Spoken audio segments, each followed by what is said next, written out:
Este es un mensaje para todo aquel que está viviendo bajo una carga de desánimo. Al mirar tu vida estás desalentado sobre expectativas fracasadas.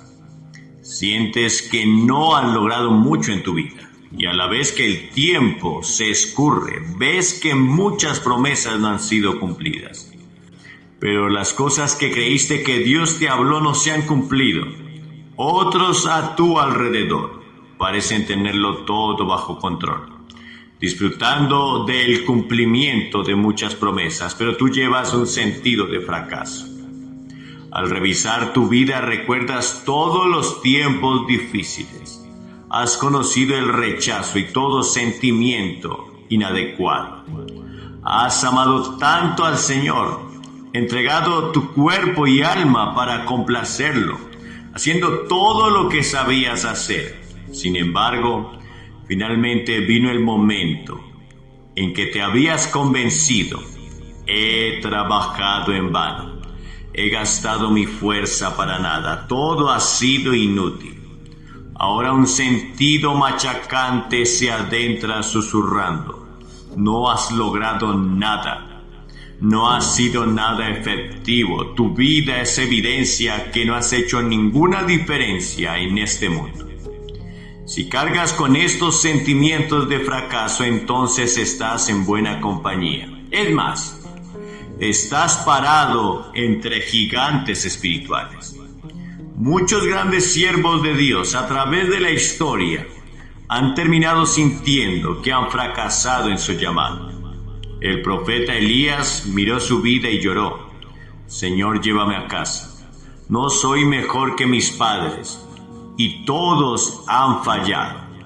Por favor, toma mi vida. Todo ha sido en vano. ¿Y qué del rey David?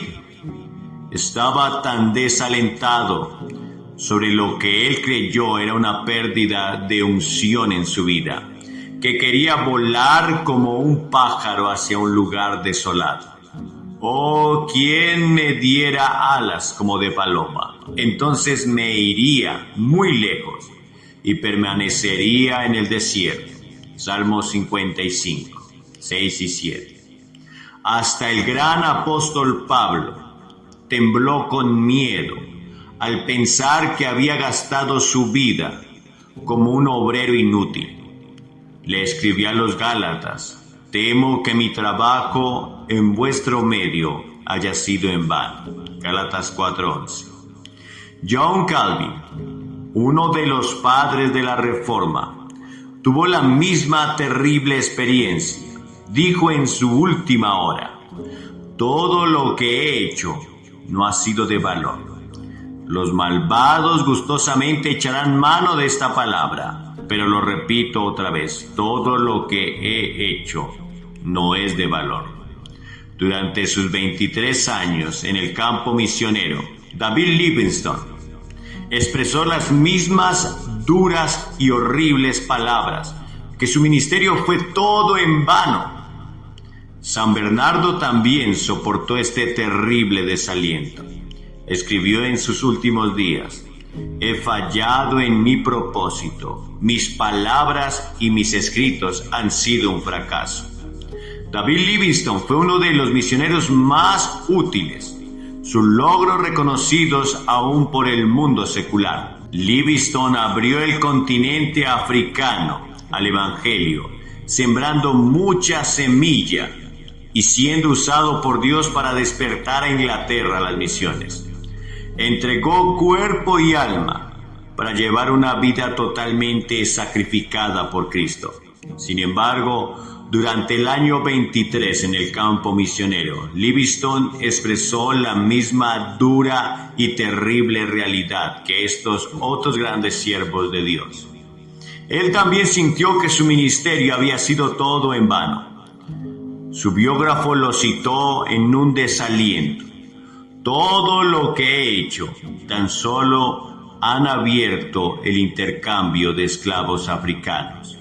Las sociedades misioneras no han dado fruto después de 23 años de labor. Todo trabajo parece en vano. He trabajado en vano. Uno de los grandes misioneros que ha impactado mi vida es George Baldwin. Su vida fue un poderoso ejemplo y su libro Amor Revelado es uno de los mejores libros sobre Cristo que he leído. Un hombre soltero, Bowen se apartó de la fama y de la riqueza para convertirse en un misionero en Bombay, India, a mediados del siglo XVII. Cuando vio a los misioneros viviendo más allá de los pobres a quienes servían, Bowen dejó el apoyo misionero que recibía y decidió vivir entre los más pobres. Se vistió como los indios y abrazó la pobreza, viviendo en una humilde casa y subsistiendo a veces solo con pan y agua. Predicó en las calles, en clima sofocante, distribuyendo literatura evangélica, llorando por los perdidos. Este hombre asombrosamente devoto había ido a la India con grandes esperanzas por el ministerio del Evangelio y había dado todo para este fin, su corazón, mente y cuerpo y su espíritu. Y sin embargo, en sus 40 y tantos años de ministerio en India, Bowen no tenía ni un solo convertido. Solo fue hasta después de su muerte que las sociedades misioneras descubrieron que era uno de los misioneros más amados en la nación. Hasta los paganos idólatras miraban a Bowen como el ejemplo de lo que un cristiano debía ser. Hoy el ejemplo de la vida humilde de Bowen y sus palabras poderosas todavía inflaman mi alma y las almas de otros a través del mundo. Sin embargo, como muchos antes de él, Bowen soportó un terrible sentido de fracaso y escribió: «Soy el ser más inútil en la iglesia. Dios me magulla y aplasta con desilusiones. Me levanta y después permite que me caiga a la nada. Quisiera sentarme con Job y comprendo a Elías. Mi trabajo ha sido todo en vano». Te sorprendería saber que Jesús experimentó ese mismo sentir, de que había logrado poco. Isaías 49:4, leemos estas palabras: «Pero yo dije, por demás he trabajado, en vano y sin provecho, he agotado mis fuerzas». Note que estas palabras no son las palabras de Isaías, quien fue llamado por Dios en una edad madura. No, son las palabras de Cristo, pronunciadas por uno, llamado desde el vientre, desde las entrañas de su madre. Jehová, el que me formó desde el vientre, para que sea su siervo, para hacer volver a él a Jacob y para congregarle a Israel. Isaías 49, verso 1 al 5. Cuando llegué a este pasaje, uno que he leído muchas veces anteriormente, mi corazón estaba asombrado. Casi no podía creer lo que estaba leyendo. Las palabras de Jesús sobre trabajar en vano eran una respuesta al Padre, quien había declarado: «Mi siervo eres, porque en ti me gloriaré». Verso 3 de Isaías 49. Y luego leemos la sorprendente respuesta de Jesús en el próximo verso: «Por demás he trabajado en vano y sin provecho he agotado mis fuerzas». Después de haber leído esto, me puse de pie en mi estudio y dije: «¡Qué maravilloso! Apenas puedo creer que Cristo fuera tan vulnerable, confesándole al Padre que estaba pasando lo que nosotros los humanos confrontamos. En su humanidad, Él probó el mismo desánimo, el mismo desaliento, el mismo sufrimiento. Estaba teniendo los mismos pensamientos que he tenido sobre mi propia vida. Esto no es lo que yo percibí, que se me había prometido. He malgastado mis fuerzas, todo ha sido en vano». Al leer estas palabras me hizo amar a Jesús aún más. Comprendí que Hebreos 4:15 no era solo un cliché. Nuestro Salvador realmente se complace de nuestros males y fue tentado en todas maneras como nosotros, pero sin pecado. Él había conocido esta misma tentación de Satanás. oyendo la misma voz acusadora. Tu misión no ha sido cumplida.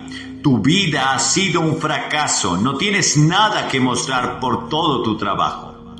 ¿Cuál era exactamente la misión de Cristo?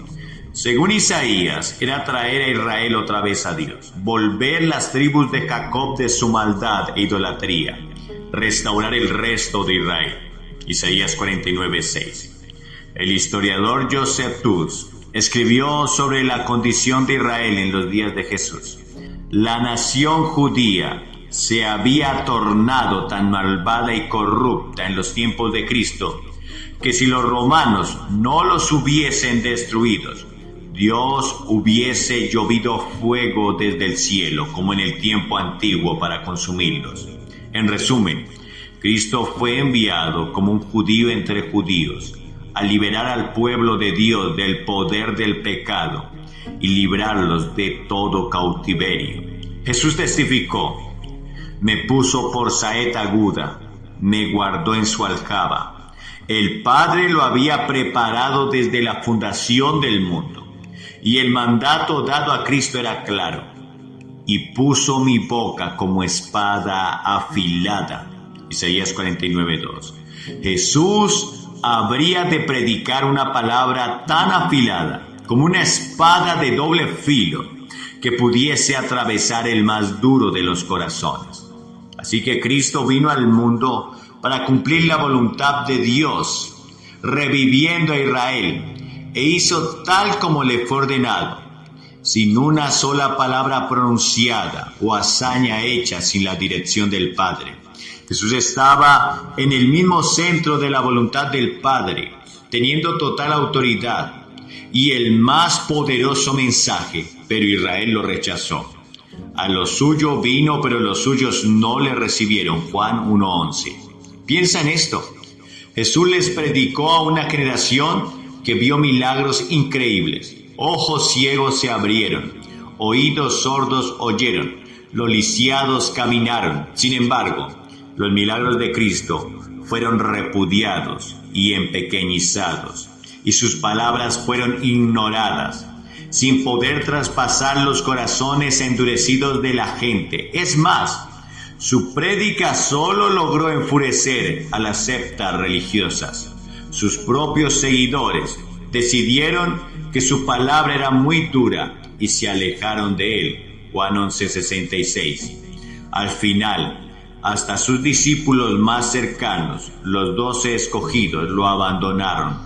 Y la nación que Jesús vino a reunir con el Padre gritó: ¡crucifíquenlo! Para cualquier ojo humano, Jesús fracasó totalmente en su misión. Lo encontramos al final de su ministerio, de pie sobre Jerusalén, lamentando el rechazo de Israel, llorando sobre su aparente fracaso de reunirlos, sus esperanzas aparentemente quebradas. Jerusalén, Jerusalén, ¿cuántas veces quise juntar a tus hijos como la gallina junta sus polluelos debajo de sus alas, pero no quisiste? Vuestra casa os es dejada desierta. Mateo 23:37-38. Imagínate el dolor que Cristo sintió al decir esas palabras. Solo puedo especular, pero creo que este fue el momento en que Jesús clamó: he trabajado en vano. Veo a Satanás susurrándole en ese momento: aquí está la casa que fuiste llamado a salvar, y la has dejado desolada. Pero por una corta temporada, Cristo fue permitido por el Padre a sentir esa desesperación humana sobre un sentido de fracaso en la vida. Lo he dado todo, mis fuerzas, mis labores, mi obediencia. ¿Qué más puedo hacer para salvar a esta gente? Toda mi labor ha sido en vano.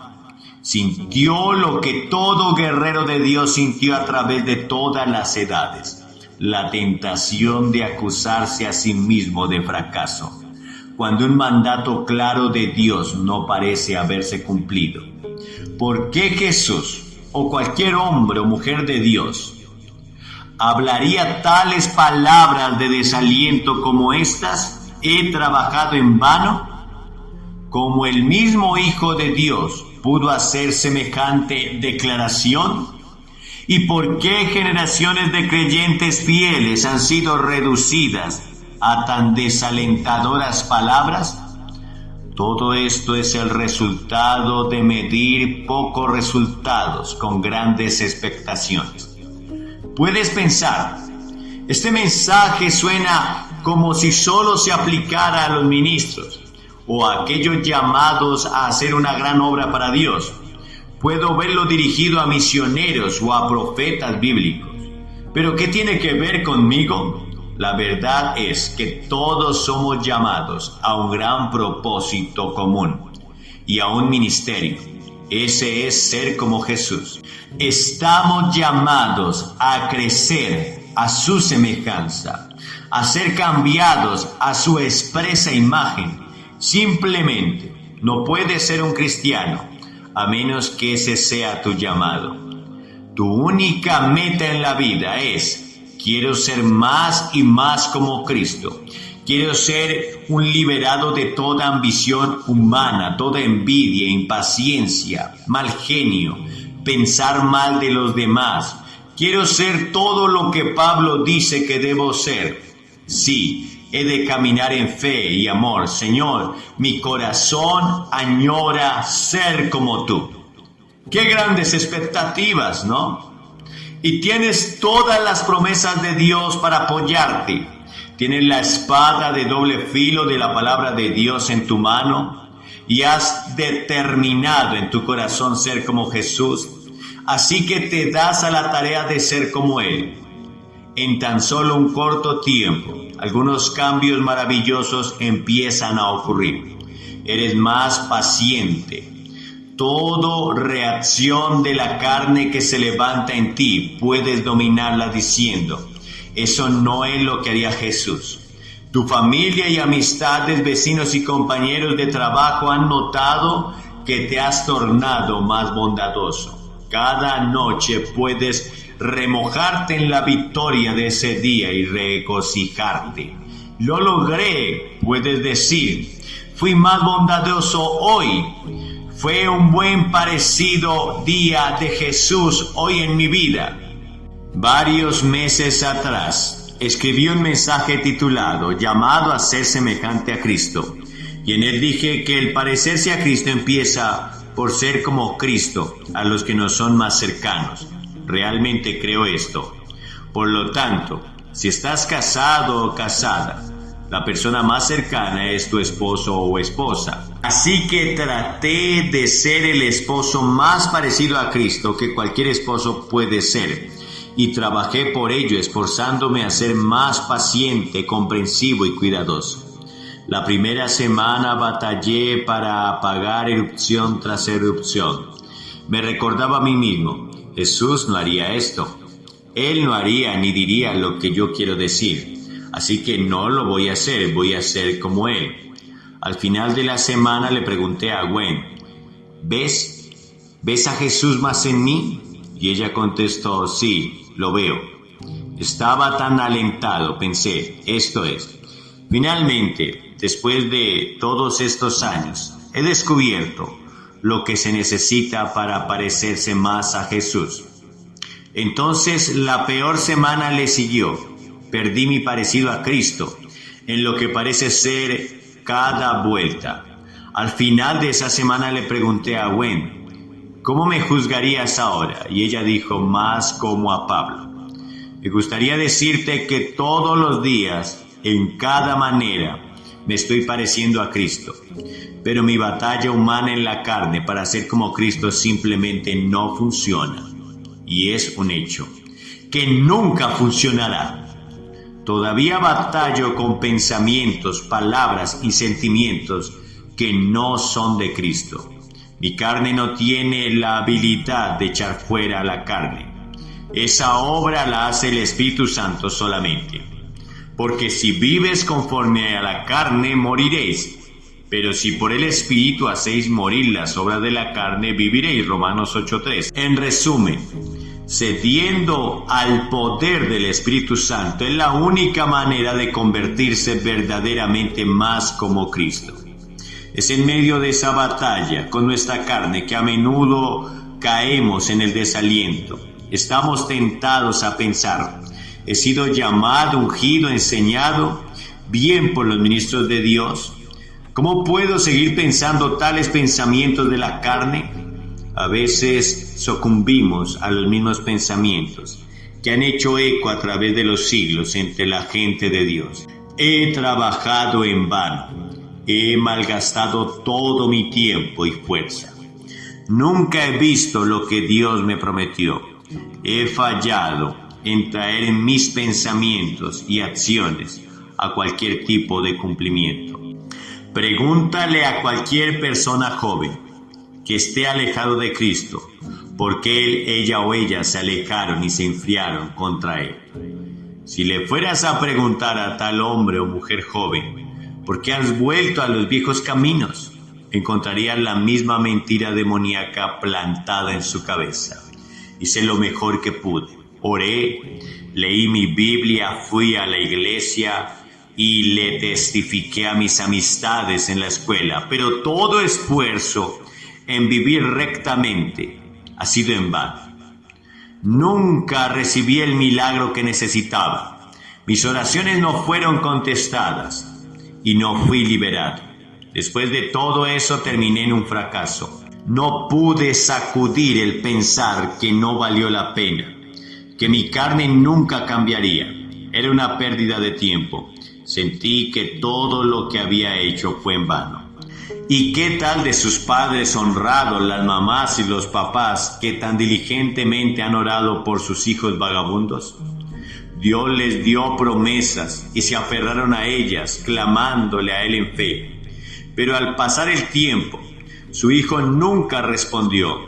Ahora estos devotos santos soportan la misma mentira terrible. Eres un fracaso, has trabajado en vano, has malgastado todas tus energías, todos estos años. La batalla solo te ha desgastado y ha sido todo para nada. Muchos que están leyendo este mensaje están desalentados porque no han experimentado la promesa que Dios les había hecho. No están celosos por las bendiciones del Señor sobre otros.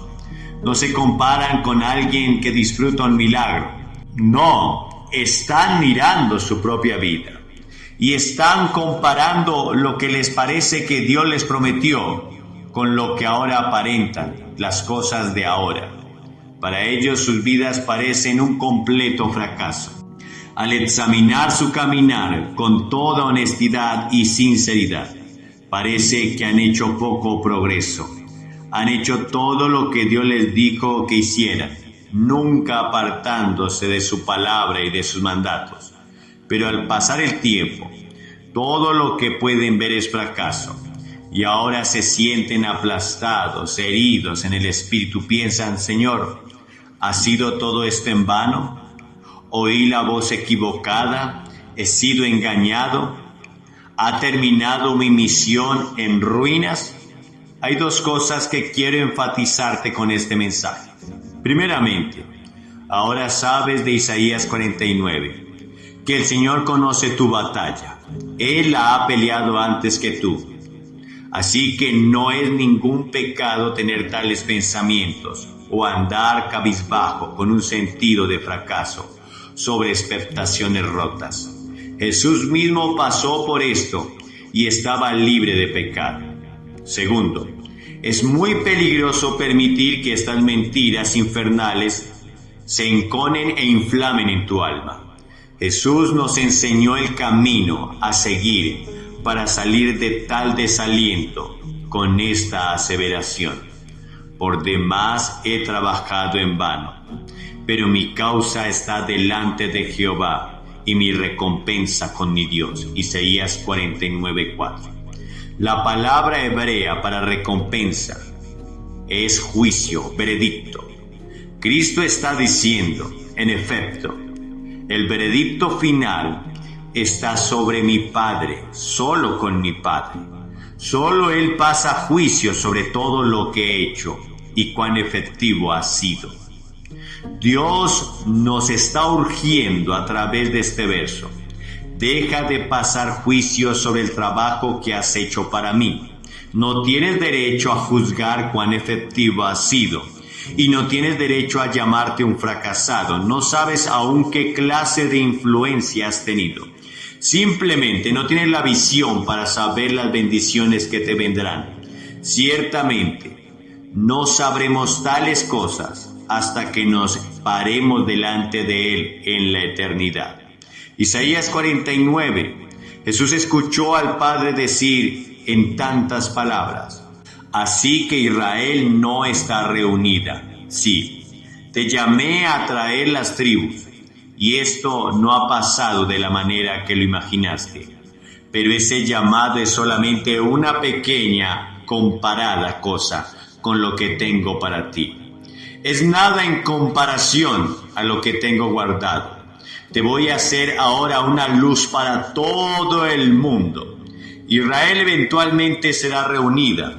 Esa promesa se va a cumplir, pero serás una luz no solamente para los judíos, sino también para los gentiles. Traerás salvación a toda la tierra y para congregarle a Israel, porque estimado seré a los ojos de Jehová y el Dios mío será mi fuerza. Él dice: poco es para mí que sea solo mi siervo para levantar las tribus de Jacob y restaurar el resto de Israel. También te he dado por luz a las naciones, para que seas mi salvación hasta lo último de la tierra. Isaías 49, 5 y 6. Querido santo, mientras el diablo te está mintiendo, diciendo que todo lo que has hecho ha sido en vano, que nunca verás tus expectaciones cumplidas, Dios en su gloria está preparando una bendición mayor. Él tiene cosas mejores guardadas, más allá de lo que puedes pensar o pedir. No debemos escuchar las mentiras del enemigo por más tiempo. En vez de eso, debemos descansar en el Espíritu Santo, creyendo que cumplirá su obra de hacernos más como Cristo. Y debemos levantarnos del desaliento y pararnos en esta palabra. Así que, hermanos amados míos, estad firmes y constantes, creciendo en la obra del Señor siempre, sabiendo que vuestro trabajo en el Señor no es en vano. 1 Corintios 15, 58. La hora ha llegado para que abundes en tus obras. El Señor te está diciendo en esencia: olvida todo tu pensamiento de fracaso, déjalo atrás. Es hora de regresar a trabajar. Nada ha sido en vano. Hay más para ti. Así que deja de andar abatido y regocíjate. No te he olvidado. Voy a hacer abundantemente más de lo que puedes pensar o pedir. Es tiempo de levantarte y creer que cada semilla que sembraste en el reino de Dios fructificará. Cada palabra, cada oración, cada cosa que hiciste, por pequeña que sea, no quedará sin recompensa, y esa palabra no volverá vacía. Todo lo que sembraste fructificará. A su tiempo lo verás. Por eso hoy dale a Él la gloria y la honra por los siglos de los siglos. Amén.